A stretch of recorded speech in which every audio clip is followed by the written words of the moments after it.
आपल्याच आनंदात आपलं जीवन आनंदामध्ये जगत राहतो. जो योगी राहतो तो योग साधना लावून मुक्त होण्यासाठी प्रयत्न करत राहतो. समाधी अवस्थेमध्ये किती दिवस गेले याचा तो विचार नाही करत. आपल्याला बरेचसे आपल्या पुराणामध्ये आपल्याला पाहता येतील की अनेक महात्म्यांनी ज्या विश्वमौली ज्ञानोबरायांचा उद्या संजीवन समाधी सोहळा आहे, या विश्वमौली ज्ञानोबरायांच्या संजीवन समाधी सोहळ्याच्या औचित्यानं आज आळंदीमध्ये लाखो भाविकांची मांदी आहे. त्याच विश्वमौलीच्या समकालीन एक योगी होऊन गेले. योगी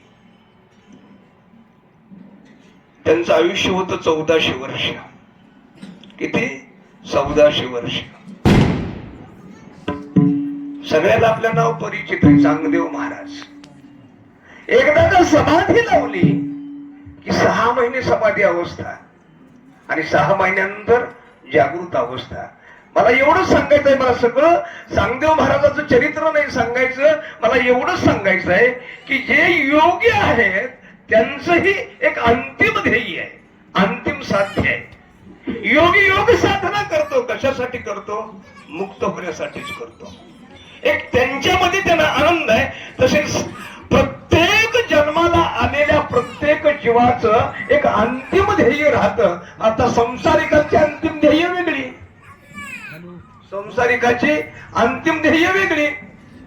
कारण प्रत्येक संसारिक माणसाच्या देहाचा विचार केला तर प्रत्येक माणसाचं ध्येय वेगळं राहतं. कोणाला व्यापारामध्ये ध्येय गाठावं वाटतं,